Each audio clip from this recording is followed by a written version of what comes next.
ਅਸੀਂ ਇੰਨੇ ਰੋਇਆ ਉਹ ਬੋਲਿਆ ਹੀ ਨਹੀਂ। ਜਦੋਂ 8 ਦਿਨਾਂ ਬਾਅਦ ਬੋਲਿਆ ਹੈ ਨਾ ਤੇ ਕਹਿੰਦਾ ਮੈਨੂੰ ਸ਼ਰਫ ਰਾਜ ਹੀ ਲੈ ਕੇ ਗਿਆ ਸੀ। ਤੇ ਸ਼ਰਫ ਰਾਜ ਕਹਿੰਦਾ ਖਾਲਾ ਮੇਰਾ ਛੋਟਾ ਵੀਰ ਹੈ, ਮੈਂ ਉਹਦੇ ਤੇ ਜ਼ੁਲਮ ਕਰਕੇ ਕੀ ਲੈ। ਤੇ ਫਿਰ ਤੁਹਾਨੂੰ ਕਿਵੇਂ ਪਤਾ ਚੱਲਿਆ ਸੀ ਕਿ ਇਹ ਆਪਰੇਸ਼ਨ ਗੁਰਦਾ ਕੱਢਿਆ ਗਿਆ ਹੈ, ਇਸ ਲਈ ਆਪਰੇਸ਼ਨ ਹੋਇਆ ਹੈ? ਤੇ ਮੈਂ ਡਾਕਟਰ ਨੂੰ ਘਰ ਬੁਲਾ ਲਿਆ ਸੀ। ਗੰਗਾ ਰਾਮ ਦਾ ਡਾਕਟਰ ਸੀ, ਮੈਂ ਉਹਨਾਂ ਦਾ ਕੰਮ ਕਰਦੀ ਸਾਂ। ਮੈਂ ਰੋਈ, ਉਹ ਮੇਰੇ ਘਰ ਆਇਆ, ਮੇਰੇ ਬੇਟੇ ਨੂੰ ਚੈੱਕ ਕੀਤਾ, ਕਹਿੰਦਾ ਤਾਂ ਗੁਰਦਾ ਨਿਕਲ ਗਈ। ਤੁਸੀਂ ਕਿਸੇ ਨੂੰ ਦੱਸਣਾ ਨਹੀਂ, 3 ਲੱਖ ਰੁਪਈਆ ਲੈ ਲਓ ਤੁਸੀਂ ਆਦੇ ਘਰ ਤੋਂ। ਮੈਂ ਆਦੇ ਘਰ ਮੈਂ ਬੁੱਢੀ ਛੱਡ ਦੇਣੀ। ਮੈਂ ਕਿਹਾ ਮੇਰਾ ਪੁੱਤਰ ਤੁਹਾਡੇ ਸਿਵਾ ਕਿਤੇ ਜਾ ਨਹੀਂ ਸਕਦਾ। ਕਹਿੰਦੇ ਕਸਮ ਲੈ ਲੈ, ਕੁਰਾਨ ਚੁਕਾ ਲਿਆ, ਅਸਾਂ ਵੇਖੇ ਹੀ ਨਹੀਂ।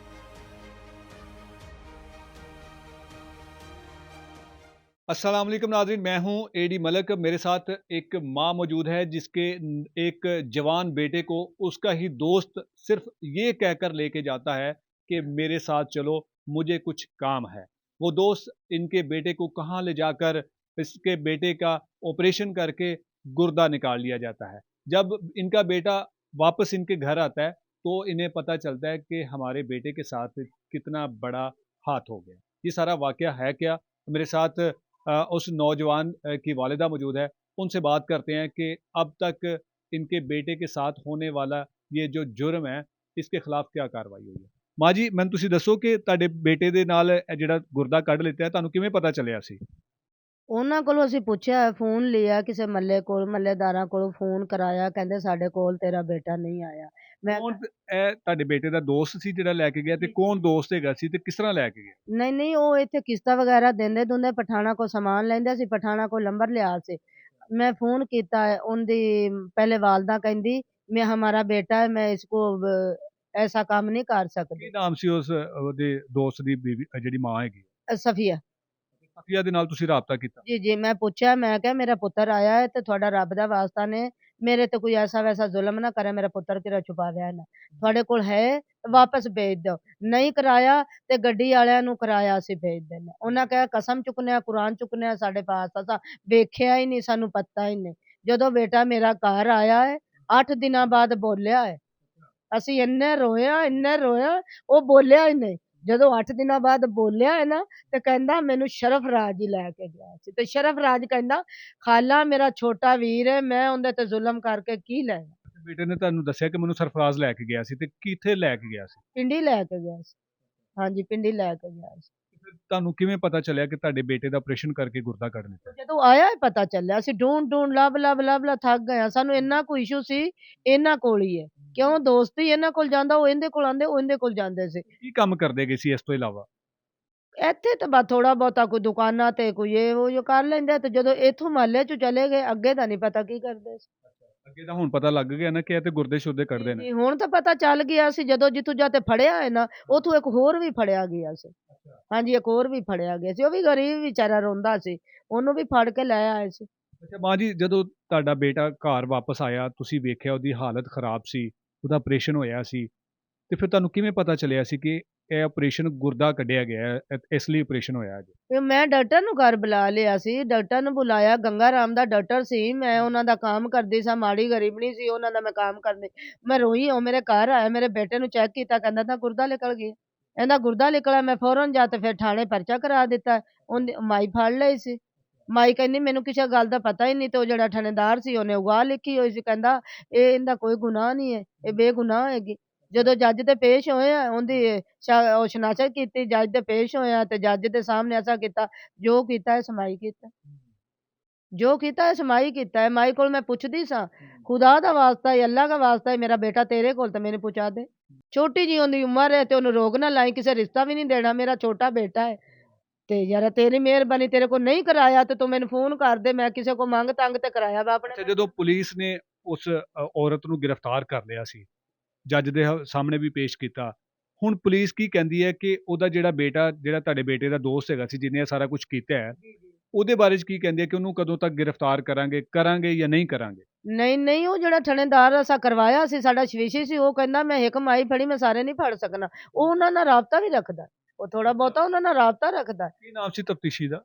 ਯੂਨਸ। ਇਹ ਕਿਹੜੇ ਥਾਣੇ ਦਾ ਹੈਗਾ ਜੀ? ਇਹ ਸ਼ਾਲੀਮਾਰ। ਸ਼ਾਲੀਮਾਰ ਥਾਣੇ ਦਾ ਜਿਹੜਾ ਤਫਤੀਸ਼ੀ ਤੁਹਾਡੇ ਮੁਕੱਦਮੇ ਦਾ ਹੈ, ਉਹ ਕਹਿੰਦਾ ਜੀ ਮੈਂ ਸਾਰਿਆਂ ਨੂੰ ਨਹੀਂ ਫੜ ਮੈਂ ਸਕਦਾ। ਸਾਰਿਆਂ ਨੂੰ ਨਹੀਂ ਫੜ ਸਕਦਾ। ਮੈਂ ਉੱਥੇ ਟੈਂਟ ਕਚਹਿਰੀਆਂ ਉੱਥੇ ਇੰਨਾ ਬੋਲੀ, ਮੈਂ ਕਿਹਾ ਤੂੰ ਤਾਂ ਥਾਣੇਦਾਰਾ ਤੂੰ 7 ਕਤਲ ਕਰਿਆ ਤੇ ਇੱਕ ਗਰੀਬ ਦਾ ਕਤਲ ਹੀ ਮਾਫ਼ ਕਰ ਦੇ, ਮੈਂ ਤੈਨੂੰ ਅੱਲਾ ਖੁਸ਼ ਰੱਖਿਆ, ਤੇ ਤੂੰ ਮੇਰਾ ਤਾਂ ਕੇਸ ਦਾ ਕੂੜਾ ਬਣਾ ਦਿੱਤਾ। ਤੈਨੂੰ ਘਰ ਦਿਖਾਇਆ, ਤੈਨੂੰ ਉਹਦਾ ਜਵਾਈ ਦਿਖਾਇਆ, ਉਹਦਾ ਛੋਟਾ ਮੁੰਡਾ ਦਿਖਾਇਆ, ਤੂੰ ਫੜਦਾ ਨਹੀਂ? ਕਹਿੰਦਾ ਮੈਂ ਫੜਦਾ ਹੀ ਨਹੀਂ। ਕੀ ਵਜ੍ਹਾ ਕਿਉਂ ਨਹੀਂ ਫੜਦਾ ਪਿਆ? ਮੈਂ ਪੁੱਛਿਆ ਮੈਂ ਕਿਉਂ ਨਹੀਂ ਫੜਨਾ? ਕਹਿੰਦਾ ਮੈਂ ਉਹਨਾਂ ਨੂੰ ਇਹਨਾਂ ਨੂੰ ਫੜ ਕੇ ਕੀ ਕਰਨਾ, ਰੋਟੀਆਂ ਖਿਲਾਉਣੀਆਂ। ਅੱਛਾ, ਫਿਰ ਉਸ ਤੋਂ ਬਾਅਦ ਮਾਂ ਜੀ ਤੁਸੀਂ ਤੁਹਾਡੇ ਘਰ ਜਦੋਂ ਆਇਆ ਸੀ ਉਹ ਪੁਲਿਸ ਵਾਲਾ, ਜੀ ਜੀ। ਉਹਨੇ ਕੀ ਕਿਹਾ ਸੀ ਘਰ ਆ ਕੇ? ਘਰ ਆ ਕੇ ਮੇਰੇ ਅੰਗੂਠੇ ਲਾਏ ਸੀ, ਮੇਰੇ ਬੱਚੇ ਦੇ ਅੰਗੂਠੇ ਲਾਏ ਸੀ। ਮੇਰਾ ਬੰਦਾ ਤਾਂ ਸਿੱਧਾ ਜੀ, ਉਹਨੂੰ ਪਤਾ ਹੀ ਨਹੀਂ ਹੈਗਾ, ਕੋਲ ਬੈਠਾ ਰਹੀ ਹੈ। ਕਹਿੰਦਾ ਤੁਹਾਡੇ ਮੇਰੇ ਚ ਗੱਲ ਰਵੇ।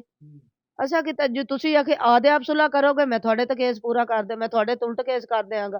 ਤੁਸੀਂ ਕਿਸੇ ਨੂੰ ਦੱਸਣਾ ਨਹੀਂ। 3 ਲੱਖ ਰੁਪਈਆ ਲੈ ਲਓ, ਤੁਸੀਂ ਆਦੇ ਘਰ ਤੋਂ, ਮੈਂ ਆਦੇ ਘਰ, ਮੈਂ ਬੁੱਢੀ ਛੱਡ ਦੇਣੀ। ਤੁਸੀਂ ਨਾ ਵੀ ਮੁਲਾਕਾਤ ਤੇ ਜਾਓ, ਨਾ ਤਰੀਕ ਤੇ ਜਾਓ, ਮੈਂ ਬੁੱਢੀ ਛੱਡ ਦੇਣੀ। ਤੇ ਉਹ ਕਹਿੰਦਾ ਕਿ ਤੁਸੀਂ 3 ਲੱਖ ਰੁਪਏ ਲੈ ਲਓ, ਦੱਸਣਾ ਨਹੀਂ ਕਿਸੇ ਨੂੰ, ਤੇ ਰਫਾ ਦਫਾ ਕਰੋ ਗੱਲ ਨੂੰ। ਜੀ ਜੀ। ਹਰ ਤੇ ਫਿਰ 3 ਲੱਖ ਤੋਂ ਵੀ ਮੁੱਕਰ ਗਿਆ, ਕਹਿੰਦਾ ਕੁਛ ਵੀ ਨਹੀਂ, ਤੇ ਮੈਂ ਬੀਬੀ ਛੱਡ ਦੇਣੀ। ਤੁਸੀਂ ਕੀ ਚਾਹੁੰਦੇ ਹੋ, ਕੀ ਹੋਣਾ ਚਾਹੀਦਾ ਹੈਗਾ? ਅਸੀਂ ਤੇ ਇਹੀ ਚਾਹੁੰਦੇ ਹਾਂ, ਹੁਣ ਬੱਚੇ ਦਾ ਜੋ ਹੈ, ਬੱਚਾ ਛੋਟੀ ਜਿਹੀ ਉਮਰ ਹੈ, ਬੱਚੇ ਨੂੰ ਤਾਂ ਉਹਦੀ ਤਾਂ ਜ਼ਿੰਦਗੀ ਖਰਾਬ ਹੋ ਗਈ। ਹੁਣ ਜੋ ਤੁਸੀਂ ਸਾਡੇ ਮਾੜੇ ਗਰੀਬਾਂ ਤੇ ਕਰੋਗੇ। ਮਾਂ ਜੀ ਤੁਹਾਡਾ ਬੇਟਾ ਤੇ ਚਲੋ ਕੁਝ ਜ਼ਿੰਦਾ ਵਾਪਸ ਆ ਗਿਆ ਹੈ। ਇਹੋ ਜਿਹੇ ਜਦੋਂ ਆਪਰੇਸ਼ਨ ਹੁੰਦੇ ਨੇ, ਇਹੋ ਜਿਹੇ ਜਦੋਂ ਇਸ ਤਰੀਕੇ ਨਾਲ ਗੁਰਦੇ ਕੱਢੇ ਜਾਂਦੇ ਹਨ ਤੇ ਬੱਚੇ ਮਰ ਵੀ ਜਾਂਦੇ ਨੇ। ਹਾਂਜੀ ਅਗਰ ਖੁਦਾ ਨਾ ਖਾਸਤਾ ਇਸ ਤਰ੍ਹਾਂ ਕੋਈ ਵਾਕਿਆ ਹੋ ਜਾਂਦਾ ਤੇ ਉਹਦਾ ਕੌਣ ਜ਼ਿੰਮੇਦਾਰ ਸੀ? ਕੌਣ ਜ਼ਿੰਮੇਵਾਰ ਸੀ? ਇਹ ਤਾਂ ਮੁੜ ਵੀ ਮੌਲਾ ਦੇ ਅੱਗੇ ਲੰਗਰਖਾਨੇ 'ਚ ਦੁਆਵਾਂ ਲੋਕਾਂ ਦੀਆਂ ਸਾਡੇ ਨੇਕੀ ਅੱਗੇ ਆ ਗਈ ਸੀ, ਬੱਚਾ ਵਾਪਸ ਆ ਗਿਆ। ਔਰ ਸਾਨੂੰ ਇਹਨਾਂ ਦੱਸਿਆ ਨਹੀਂ ਏ, ਇਹਨਾਂ ਸਾਨੂੰ ਕੁਝ ਵੀ ਨਹੀਂ ਦੱਸਿਆ। ਰੋਈਆਂ ਪਿੱਟੀਆਂ। ਮੈਂ ਕਿਹਾ ਮੇਰਾ ਪੁੱਤਰ ਤੁਹਾਡੇ ਸਿਵਾ ਕਿਤੇ ਜਾ ਨਹੀਂ ਸਕਦਾ। ਕਹਿੰਦੇ ਕਸਮ ਲੈ ਲੈ, ਕੁਰਾਨ ਚੁਕਾ ਲਿਆ, ਅਸਾਂ ਵੇਖਿਆ ਹੀ ਨਹੀਂ। ਹੁਣ ਜੋ ਮਸਲਾ ਹੈ, ਗਰੀਬ ਹੈ ਬੱਚੇ, ਤੇ ਜੋ ਤੁਸੀਂ ਕਰੋਗੇ ਬਿਹਤਰ ਹੀ ਕਰੋਗੇ। ਯਾਨੀ ਕਿ ਪੁਲਿਸ ਤੁਹਾਡੇ ਨਾਲ ਕੋਈ ਤਾਵਨ ਨਹੀਂ ਕਰਦੀ ਨਹੀਂ ਪਈ? ਨਹੀਂ, ਕੁਝ ਵੀ ਨਹੀਂ। ਉਹਨੂੰ ਤਾਂ ਅਸੀਂ, ਉਹ ਥਾਣੇਦਾਰ ਤੇ ਪੁਲਿਸ ਵਾਲੇ, ਉਹ ਤਾਂ ਕਹਿੰਦੇ ਨੇ ਚੱਲ ਤੁਸੀਂ ਬਸ ਚੁੱਪ, ਮੈਂ ਛੱਡ ਦਿਆਂਗਾ, ਕੋਈ ਤੁਸੀਂ ਆਦੇ ਘਰ, ਅਸੀਂ ਆਦੇ ਘਰ।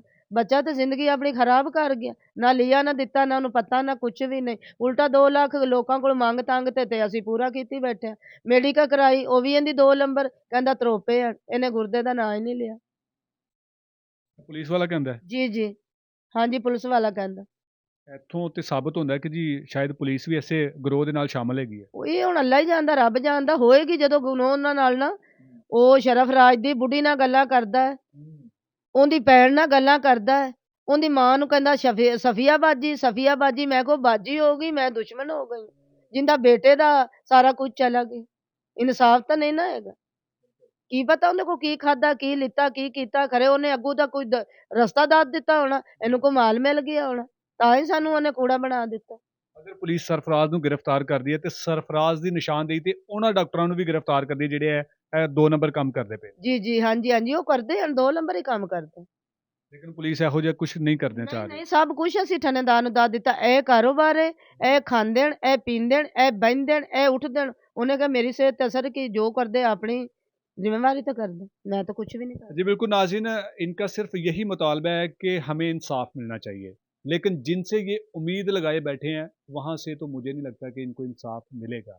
और मुझे ये भी नहीं लगता कि ऐसे मुल्ज़मान के ख़िलाफ़ हमारी ये पुलिस जो है वो कोई एक्शन लेगी। अगर पुलिस सरफराज को, जो मुबैना तौर पर इस धंधे में मुलविस है, जो इस तरह के लड़कों को, जो इस तरह से नौजवानों को, बच्चों को जो अपने झांसे में लेकर आता है और फिर उसके बाद उन गिरोह के हवाले हाथों बेच देता है। ये ना जाने कितने इनके बच्चों की तरह और कितने नौजवान इस तरह के जो मकरू धंधे में जो है वो अपनी ज़िंदगी की बाजी हार चुके हैं, जो अपने गुर्दे जो हैं वो निकलवा चुके हैं। तो आपसे गुजारिश है कि खुदारा आप ऐसे जो मकरू धंधे हैं, वो मकरू धंधे करने वालों के खिलाफ कार्रवाई करें।